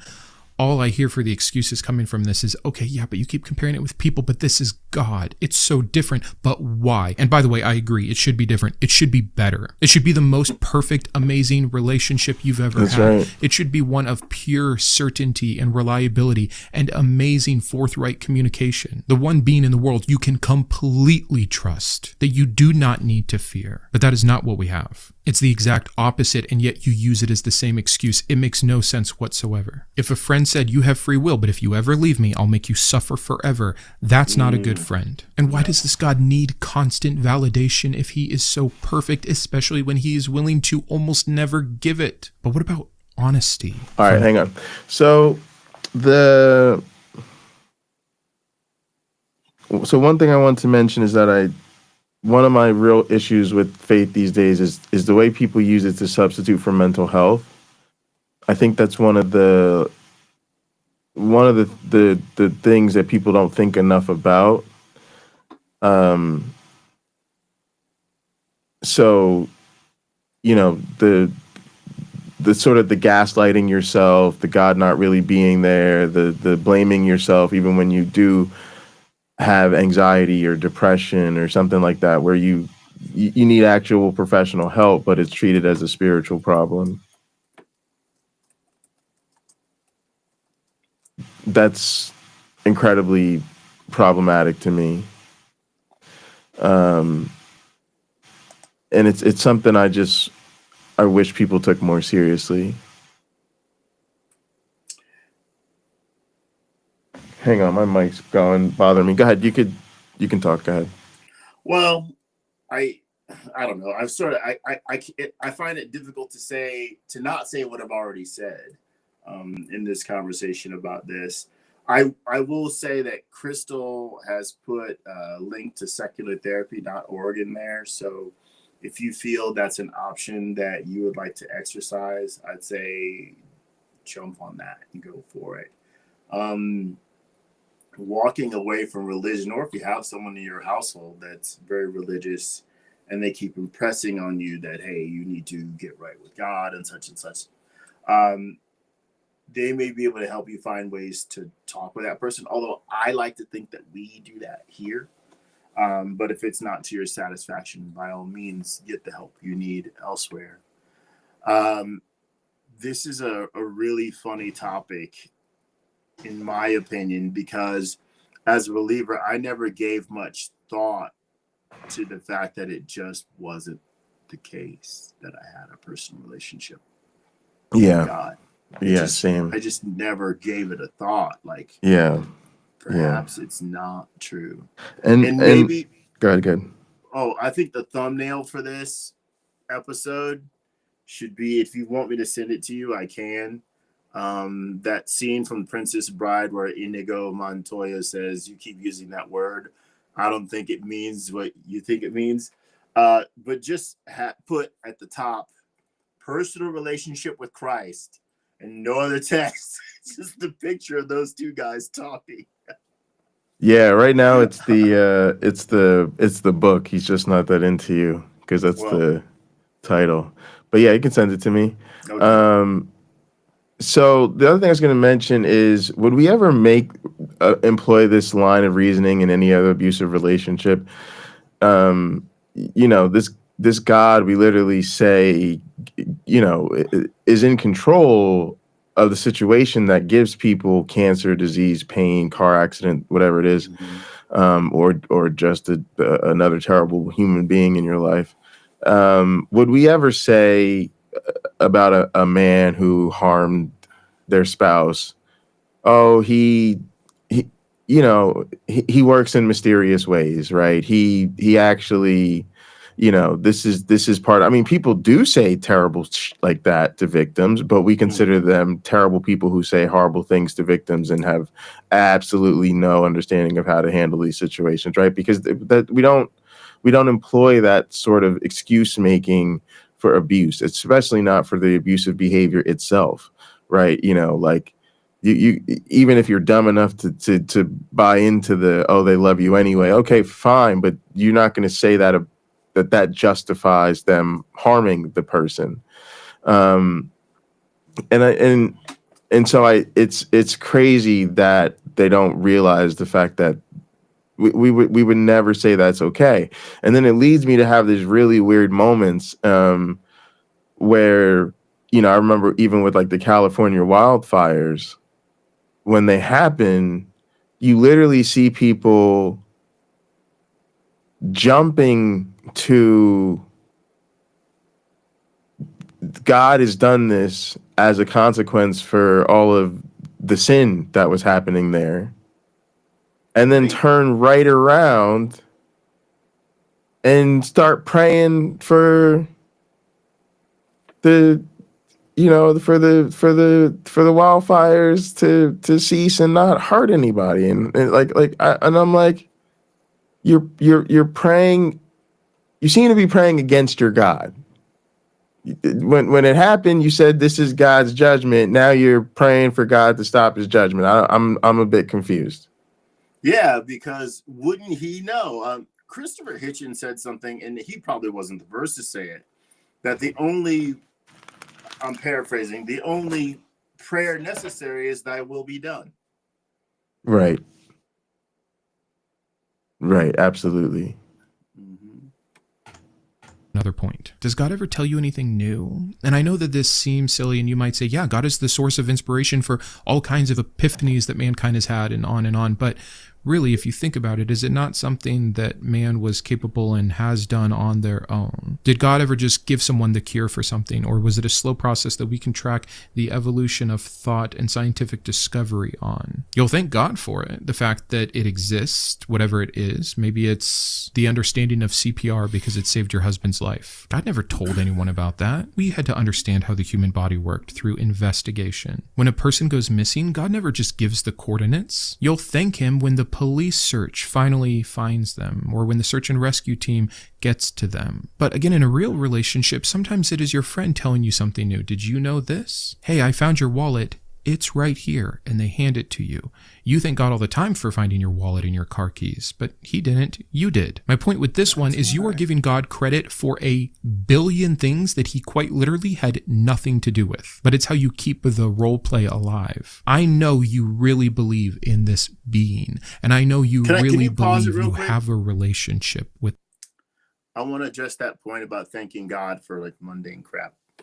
So my aunt called me for tech support last week, and my aunt is super religious, super duper religious. She's in the ministry and all that stuff, and she immediately began to thank God for the fact that I helped her on that. She did eventually thank me, but she gave 99.9% of the credit to God. Well, where I think that comes from, it's a reflex. She is in distress because there's something she cannot do and she needs it done. And in fact, it's pressing because of time. She lives a lifestyle where she believes that this God in heaven is looking out for her interests and needs. And if you saw her house, you'd believe, well, she really thinks that. She's 100% sure it's true.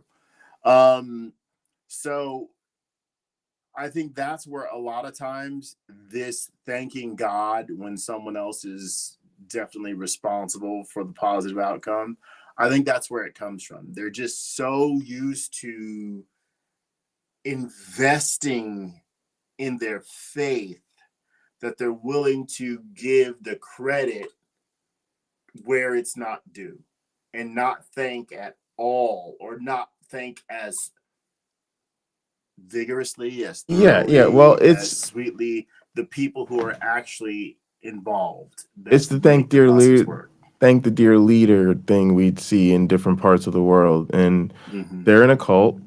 I hate to break it to you, and that's why I always bring this up. What is the ask? With Christianity, the ask is not simply to believe in Jesus. The ask is to dedicate your life to Christ. And in a sense, what you're talking about is people who actually do that. Right? So oh my goodness, I found the keys, thank the dear leader. Oh my God, my team won the game, thank the dear leader. Oh my God, I made it home safely from traveling, thank the dear leader.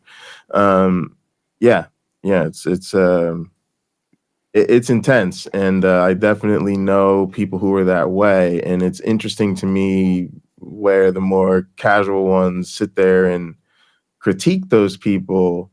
And to be honest, I'm always thinking, oh, you don't seem to realize it, but this is what's being asked of you too. You're just not up for it, you know?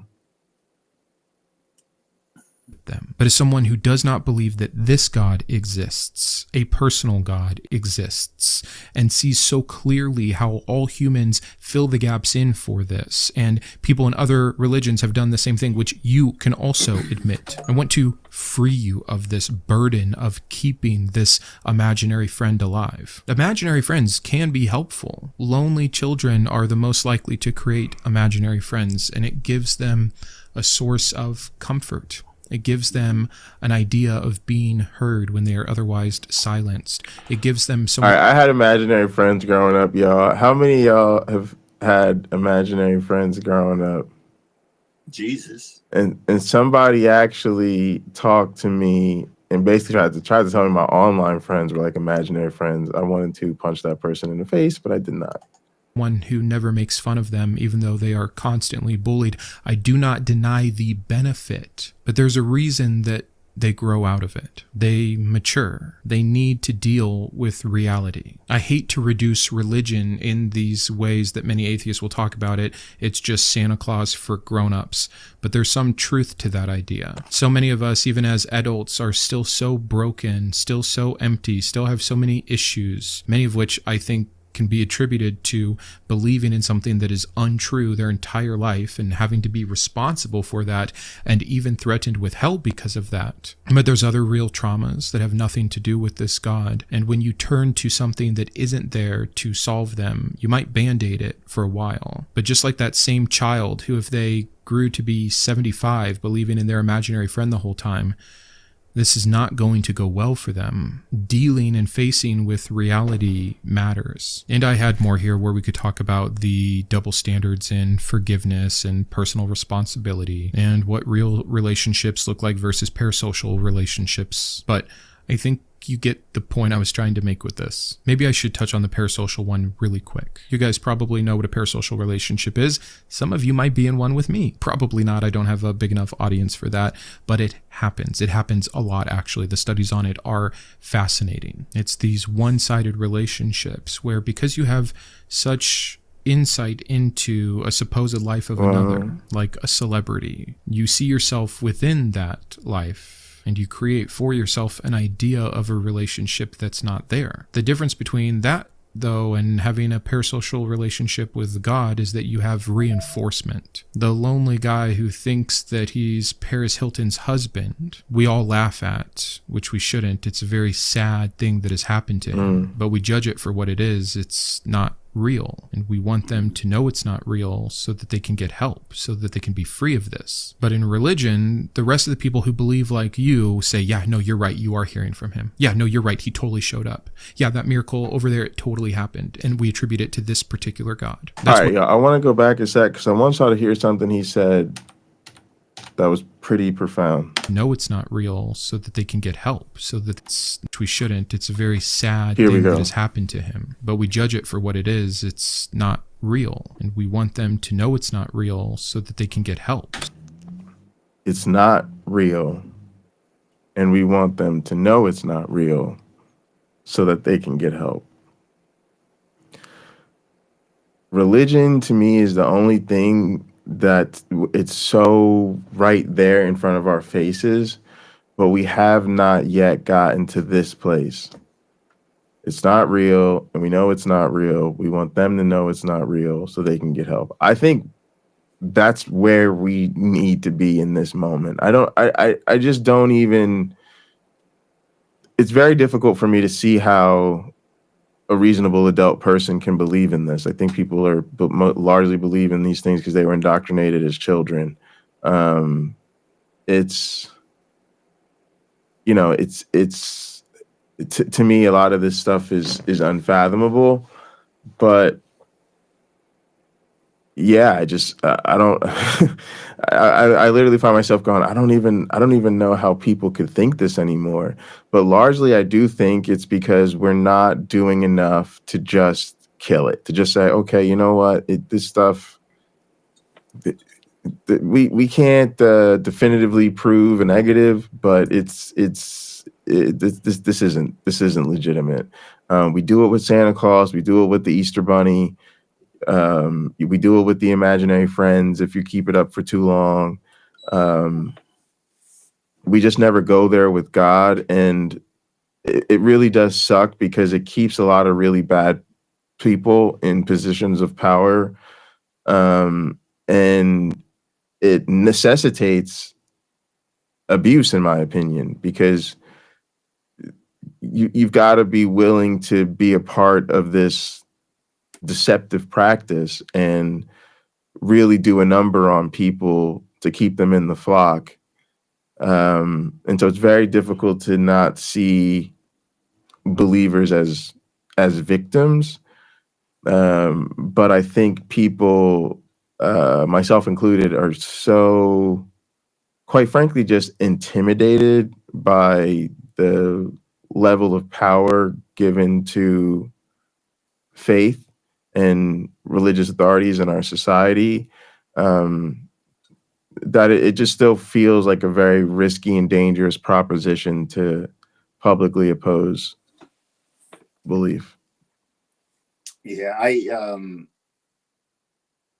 think there's a balance. When the conversation is being had between a non-believer and a believer, you can't give up respect. I think it's wrong to be disrespectful. I think it's also wrong not to say what you really think with non-offensive language. You know, wow, only you have this childlike stupidity about you. and that's why you believe it. No, don't say that. Just like, look, you clearly have a sincerity about you, but it's about something that you don't understand. You don't fully understand it. You haven't read the Bible. You don't go to church. You don't follow the following principles that Jesus had. You're not a Christian.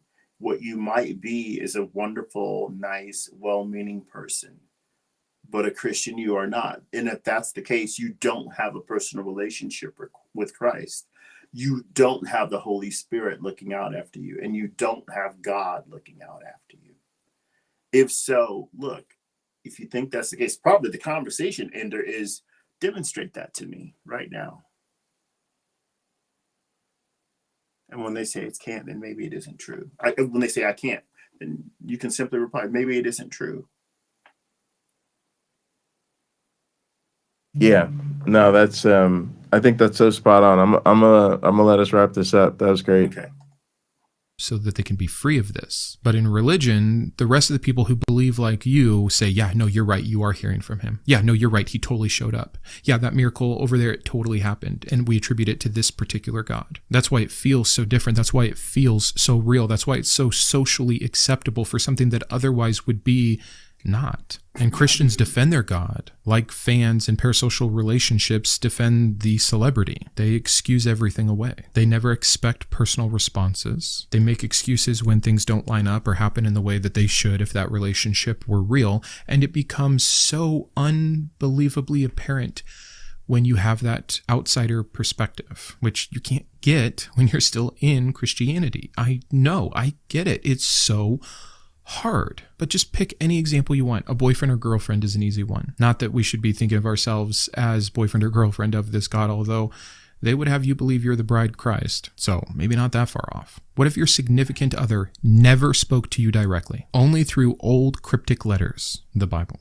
What if they demanded you love them or face punishment? What if they never helped when you needed them most? Other people did, and you attributed it to them because you were so afraid of not believing in them, per the last thing. They let bad things happen to you, if not cause bad things to happen to you, because it was their plan for you. And they had billions of people who also claimed to be in a relationship with them, with mutually exclusive and contradicting ideas about who they are and how they act and how they operate. We could take this example forever. What if they never replied to one of your texts? And when you complained to your friends about it, they said, no, well, that's your fault. You must have sent the text wrong. What if they told you they were perfect and literally every single thing that you perceived to be wrong was your fault? What if they were extremely hot and cold, sometimes giving you nice presents, blessing you, sometimes abusing you completely and to the fullest extent, even being able to take your life where you will still say thank you? What if they bragged about their jealousy over you, and even though they never spent personal real time with you, if you ever even considered leaving them for another, again, the threats they would give to you? What if they had no boundaries? They set all the rules, they set all the limits, it was always one-sided, and you had no input in it whatsoever? What if they hurt you, and when you cried, they just said, you don't understand my plan? You weren't allowed to leave them, but every once in a while they'd come around and they'd tell you, you're so special to me. The same thing they're saying to billions of other people. You understand how sick this all is if it weren't God. Somehow when it's God, it becomes beautiful and perfect. Special pleading, insane excuses, cognitive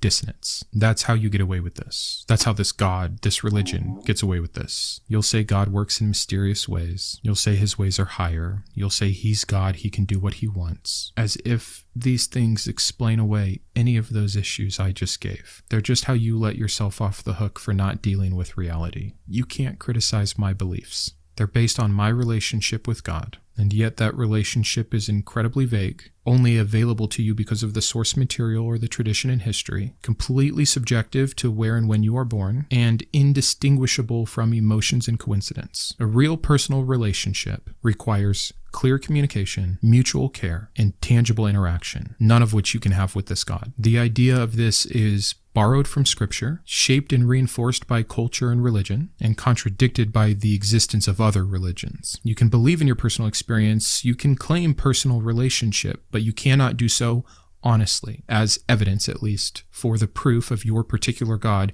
when the same claims and same form of evidence is used by everyone else who has ever believed in any other God ever. It just fails so hard. But I'm done, I promise. Thank you for being here.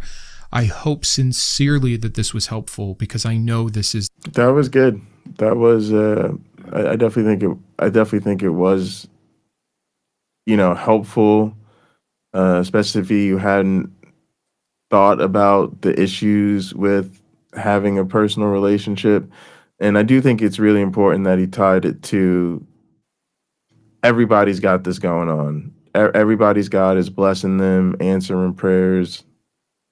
And also the cruelty of, you just got diagnosed with terminal cancer, you're supposed to thank God. You just got laid off, you're supposed to thank God. Your child just died tragically, you're supposed to thank God. Rejoice always. Wow. One of the shortest verses in the Bible. Rejoice always. Yeah. It's pretty out there.